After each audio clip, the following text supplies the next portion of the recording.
That was math rock. On a guitar. That's in standard tuning. Many people have a mistaken idea about math rock and end up wasting hours upon hours relearning their instrument in an alternate tuning only to end up in the exact same place they started. But it doesn't have to be this way. If you want to live out your math rock dreams without wasting hours practicing things that aren't going to help you, stick around until the end of this video. First off, we have to ask ourselves, why is alternate tuning not working? You see a ton of other musicians doing it in the genre, but when you do it, for some reason it's not the same. Simply put, all alternate tuning is actually doing is giving you access to the exact same notes you already have, just in a different range. For example, instead of playing a high note D, either on the D string or further up the neck, you might downtune your low E string to a D in an open tuning like Dadgad. But the problem is that that downtuned D is not fundamental to the math rock sound, in the same way that a downtuned string might be fundamental more towards something like death metal.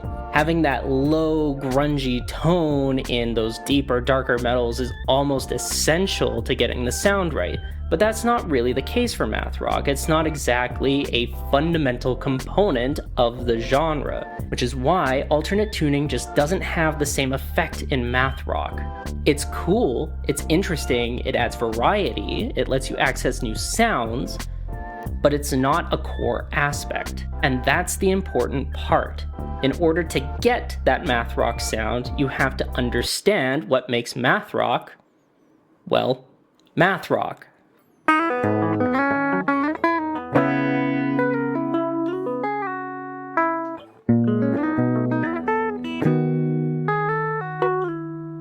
This first tip is kind of an obvious one. Math rock is an insanely technical genre and requires a lot of intermediate to high level techniques that can include hybrid picking, legato, hammer-ons and pull-offs, and most importantly of all, tapping.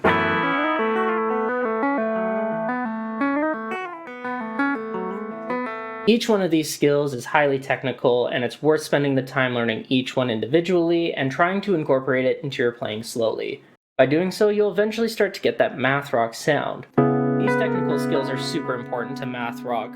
They're just such a quintessential part of the genre. It's known as a technical genre, but that doesn't mean you have to be a virtuoso in order to play it. Some of these techniques, like hammer-on and pull-offs, you can usually learn within a day or two. Something like tapping, depending on your complexity, can range from anything like this,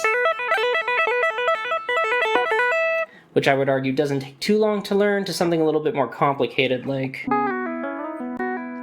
which is a little bit trickier and takes a little bit more practice. Technique is super important to the math rock genre, so just take your time and you'll eventually start to get there.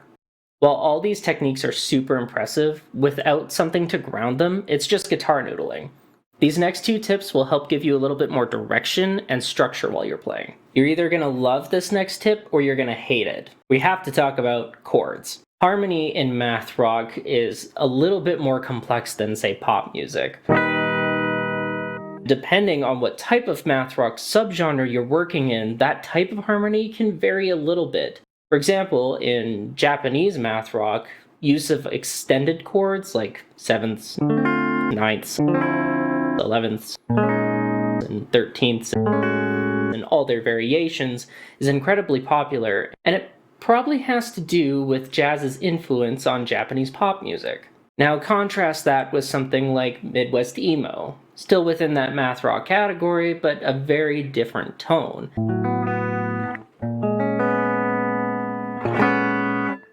It uses more suspended fourths and seconds to kind of give it that ambiguity and airiness that is so typical of the genre.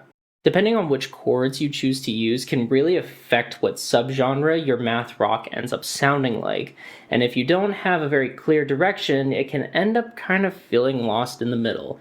So it's something worth paying attention to. Something else that's extremely common in math rock is something called modal interchange. Now, that's an extremely fancy way of saying I'm playing stuff outside of the key.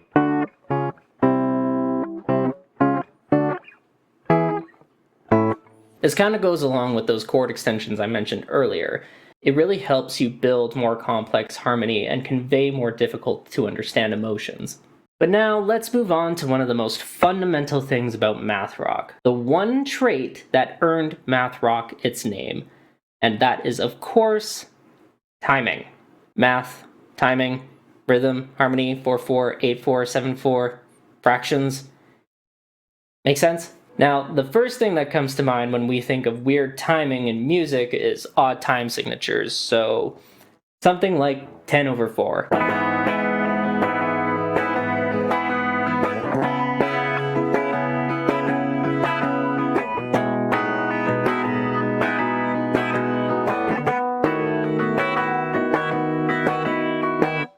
But it's not the only way math rock uses timing to get its distinct sound. You can also use syncopation. Now, all that is accenting notes that aren't on the beat. For example, the offbeats. Math rock typically puts it at an uneven number of pulses. So what do I mean by that? If you're playing in 4/4, maybe you're accenting every 3 notes. 1, 2, 3, 4, 1, 2, 3, 4, 1, 2, 3, 4, 1, 2, 3, 4. Maybe you're playing just a normal rhythm but with strange groupings, something like this.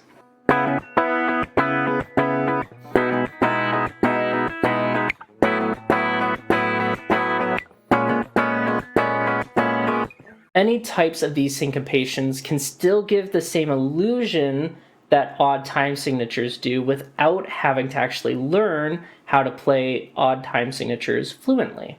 Personally, I actually like syncopation better. It's taking something that's super well known and putting a really creative spin on it. Obviously, throwing in some odd time signatures here and there too can obviously help in capturing the right sound, but my personal taste has to be with syncopation. There's still one more aspect to timing that can change the overall structure of your song to give it more trippiness.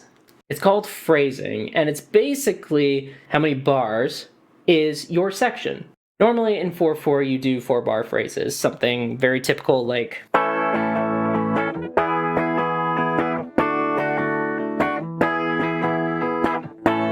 but what you could do to really switch it up is to have a phrase that repeats every 4 bars, but then switch it. So maybe instead of repeating every 4 bars, it repeats every 3.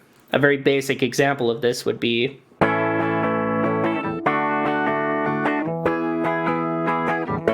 right, that's just 3 bars. Applying this in the context of an actual song, we can do something like this.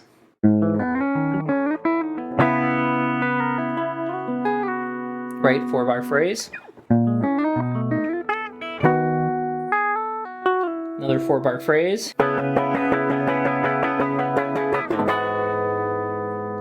2-bar phrase. Cutting it short. This can kind of give the listener a sense of, whoa, I'm in the next section already, what happened? And really catch them off guard, which is something that works similarly to how an odd time signature does, right? Catches you by surprise. This sort of off-balance and off-centeredness is a key component of math rock, and then figuring out how to work it in very musically so that it eventually just flows naturally after a few repetitions, that's the golden spot.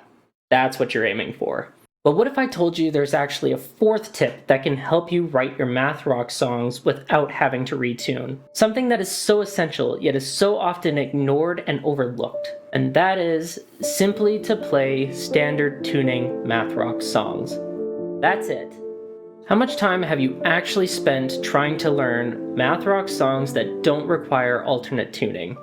From Ichikanito to Delta Sleep to Chan to Maps and Atlases, they all have fantastic examples of math rock songs being played in standard tuning. The smartest composers and writers know that they can learn best from their predecessors, which is why my 4th and final tip is to just simply learn and play math rock. But that's all for this video. If you're still having trouble writing your math rock riffs or any other kind of melody, click this video right here to learn about music hooks and how they can help you with your songwriting and music production. Remember to hit like and subscribe if you enjoyed this video. Thank you all so much for watching, and I'll see you next time. Bye.